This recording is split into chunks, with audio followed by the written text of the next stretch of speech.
कहा ब्रह्म बरा की जहां से आया, ब्रह्म बरा नहीं, भगवान बरा नहीं, भगवान शब्द का आवाज देने वाला यह आत्मा बरा है जिसने आवाज दिया है। तो दुनिया के ब्राह्मणवादी लोगों ने, दुनिया के और पंथ के लोगों ने सदगुरु कबीर को घेर लिया, कहा आपकी बात नहीं मानी जाएगी। तो साहब कबीर ने कहा और क्या बात है बोलो। कहा वेद में लिखा है कि परोक्ष में एक ईश्वर की सत्ता है जिसके कृपा से दुनिया चल रही है। साहब कबीर ने कहा तो वेद बरा की जिनऊ पजाया। वेद बरा है कि वेद का राइटर? राइटर कौन है? यही, इसी ने वेद को लिखा है। तो वेद बरा की लिखने वाला बरा, लिखने वाला का जहां तक सूझ हुआ वहां तक लिख दिया। तो क्या हम मान लें? सब लिखी हुई बात को हम मानते चले क्या? अगर मानना है तो तुलसीदास जी ने रामचरितमानस में लिखा है कि राजा सगर की पत्नी, राजा सगर की पत्नी सुमति से 60,000 बेटा एक दिन में पैदा हुआ। ऐसा कोई औरत है तो लेता आइए जो 60,000 बच्चा एक दिन में पैदा करे। मर तो जाएगी 3 गो बच्चा में, और 60,000 के पैदा करे। मान ले, रामचरितमानस में लिखा है मास दिवस का दिवस भा इमर मन जाने को,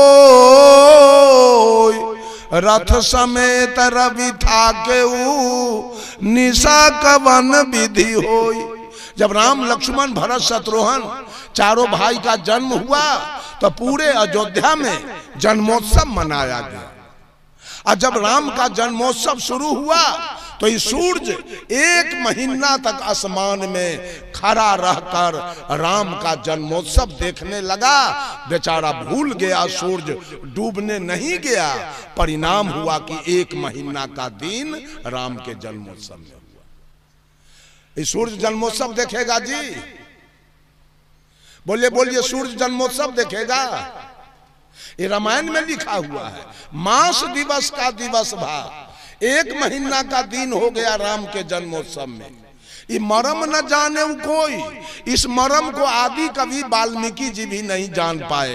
16वीं शताब्दी में तुलसीदास जी जान गए और रामचरितमानस में लिख दिए। रथ समेत रवि था केऊ, सूरज अपने मंडली मंगल बुध शुक्र ग्रह के साथ 1 महीना तक रुका रहा। रथ समेत रवि था केऊ निशा कवन विधि होई, रात्रि किसका नाम है 1 महीना तक होए भी नहीं किया। 1 महीना का दिन हो गया। मान ले, माना जाए।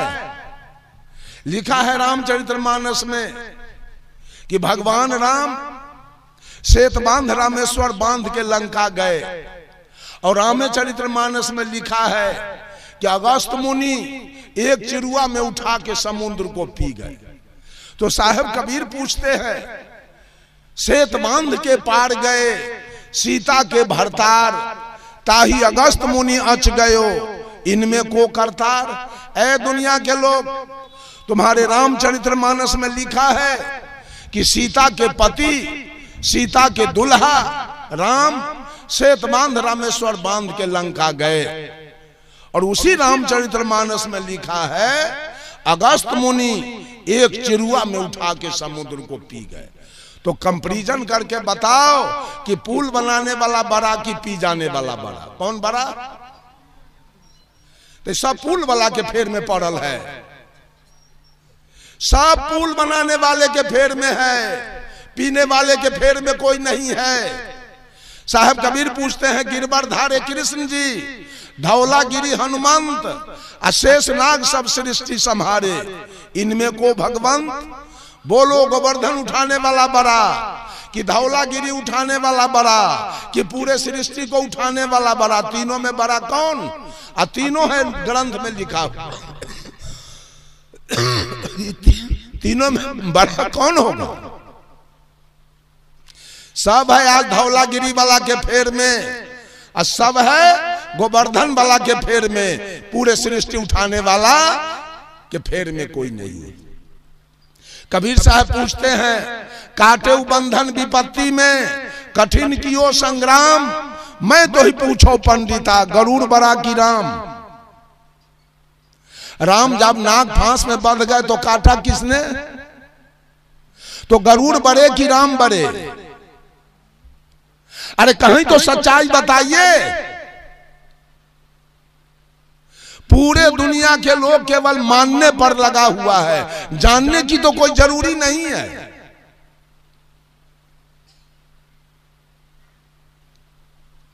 बंधुओं, जब इतना बात साहब कबीर कहे, फिर हट गया सब वहां से। फिर कहा कि नहीं बाबा, आपकी बात नहीं मानी जाएगी, वेद को हम लोग अनादि मानते हैं। साहब कबीर कहते हैं, ई मन बड़ा कि जही मन माना। मन बड़ा है कि मन को मानने वाला बड़ा है? अगर आत्मा निकल जाए तो मन रहेगा ना? तो किसी बात को मानता है मन, तो आपका मन वेद को अनादि मान लिया, इसे वेद अनादि हो गया क्या?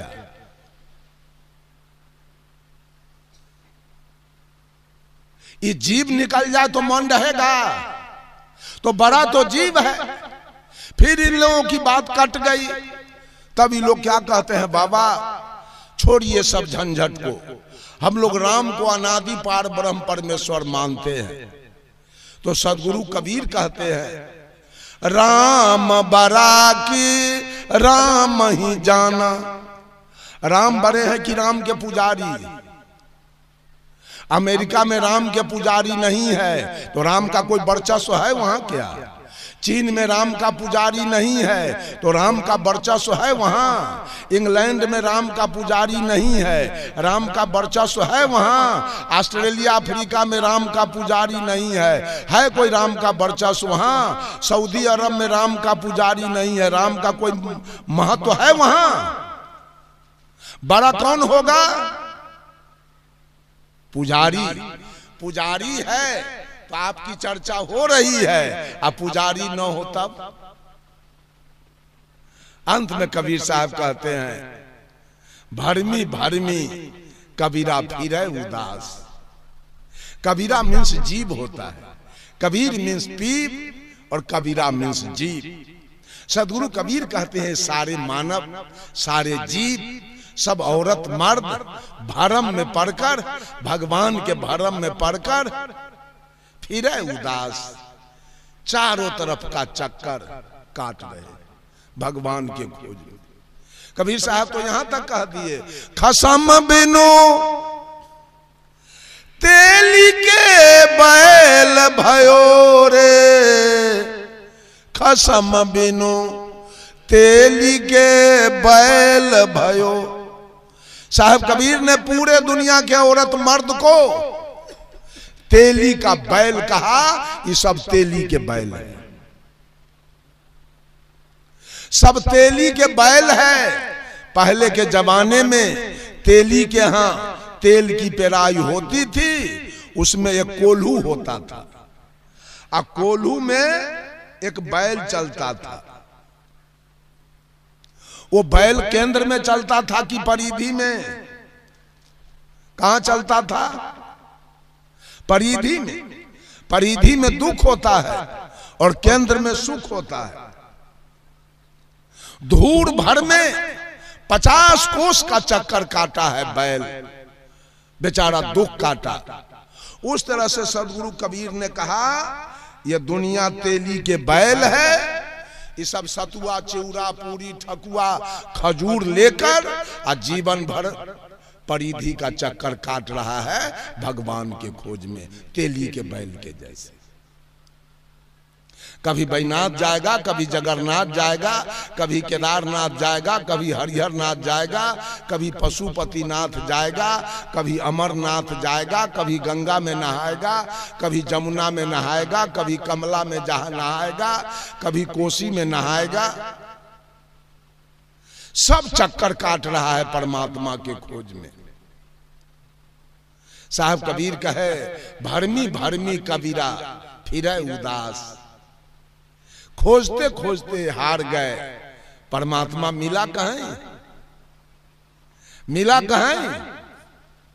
वो बाहर में बैठा है कहीं कि मिल जाएगा? अरे positive degree, comparative degree and superlative degree, डिग्रियां 3 होती है और पोजीशन 3 है, गुड, बेटर, बेस्ट। गुड माने अच्छा, बेटर माने उससे अच्छा, और बेस्ट माने सबसे अच्छा। आप मांस खा रहे थे, मछली खा रहे थे, तारी, दारू, गांजा, भांग, बीड़ी, सिगरेट, 500 पारी खा रहे थे, और इसी तरह सत्संग हो रहा था, आप उसमें बैठे हुए थे। महात्मा जी ने कहा कि ये सब खाना अध्यात्म के विरुद्ध है, स्वास्थ्य के लिए हानिकारक है, नशा पान करना मनुष्य को नहीं खाना चाहिए। आपने सुना और खाना छोड़ दिया, नफा हुआ कि नुकसान हुआ? जब दुर्व्यसन खाना आपने छोड़ दिया तो नफा हुआ कि नुकसान हुआ? नफा हुआ। आपको डिग्री मिल रही है, अब आप हो गए पॉजिटिव डिग्री एंड गुड, और लोगों से अच्छे हो गए, आपने नशा खाना छोड़ दिया।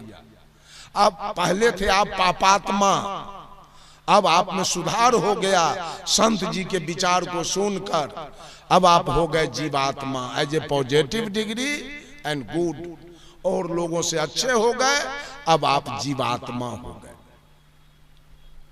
उसके बाद गए सदगुरु के शरण में, दीक्षा लिया, कंठी माला लिया, और चोरी, दलाली, बेईमानी, घुसखोरी, हत्या, बलात्कार सब छोड़ दिया। अब जीवन में और विकास हुआ कि ह्रास हुआ? और विकास हो गया और आगे बढ़ गए आप। अब हो गए आप कंपैरेटिव डिग्री एंड बेटर, उससे भी अच्छा, अब आप हो गए महात्मा।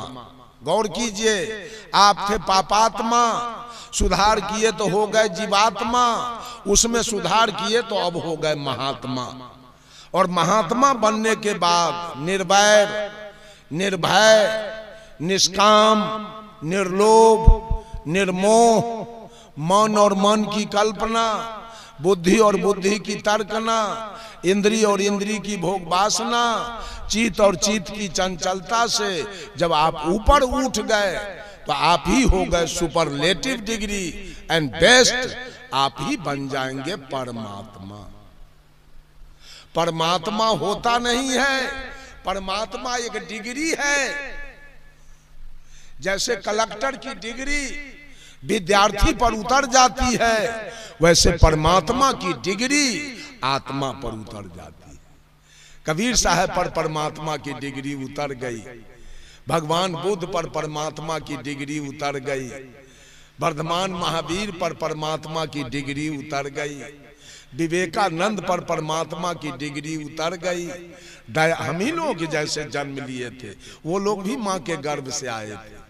हम ही लोगों के जैसे पोसे पाले गए, लेकिन उनका विचारधारा सुपरलेटिव डिग्री तक चला गया। हम लोगों का कभी कंपैरेटिव डिग्री पर है और कभी पॉजिटिव डिग्री पर है। तो हम मानव हैं। जो कंपैरेटिव डिग्री पर आ गया वो मानव है, और जो सुपरलेटिव डिग्री पर चला गया वो देव है, और जो पॉजिटिव डिग्री पर रह गया वो दानव है।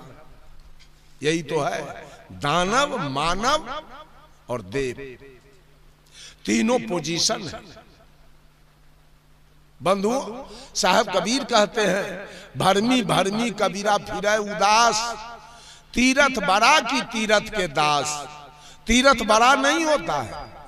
आज आचार्य रतन स्वरूप शास्त्री जी ने ये पंडाल लगवाया, मंच लगवाया, साउंड लगवाया, बिजली लगवाया, चावल दाल सब्जी दूध दही सब मंगवा लिया, ढोलक हारमोनियम सब आ गया, सब कुछ आ गया, और आप लोग नहीं आते और हम लोग नहीं आते तो क्या ये तीर्थ लग जाता? किसके आने से तीर्थ लगा? आप सारे लोगों के आने से तीर्थ लगा है। आप चले जाएंगे तीरथ खत्म हो जाएगा। साहब कबीर कहते हैं तीरथ न बड़ा तीरथ के दास। तीरथ बड़ा कैसे होगा? दास आ गया तो तीरथ लग गया। कितनो बड़ा तीरथ लगा, ये दास नहीं आया, मानव नहीं आया तो तीरथ नहीं लगा। ये भगवती और ये भगवान दोनों आ गए तो तीरथ लग गया।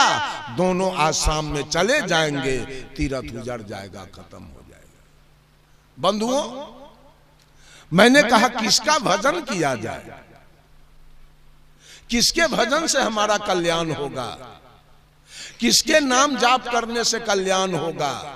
अगर हिंदू का भगवान सही है तो कुल मुसलमान, सिख और ईसाई ये तीनों को दोजख हो जाएगा, तीनों नरकगामी बन जाएगा। अगर मुसलमान का अल्लाह सही है तो हिंदू, सिख, ईसाई तीनों को नरक हो जाएगा, चूंकि अल्लाह को नहीं मान रहा है। अगर सिख का भगवान गुरु नानक सही है तो हिंदू, मुसलमान, ईसाई को नरक हो जाएगा। अगर ईसाई का भगवान ईसा मसीह सही है तो हिंदू, मुसलमान, सिख को नरक हो जाएगा।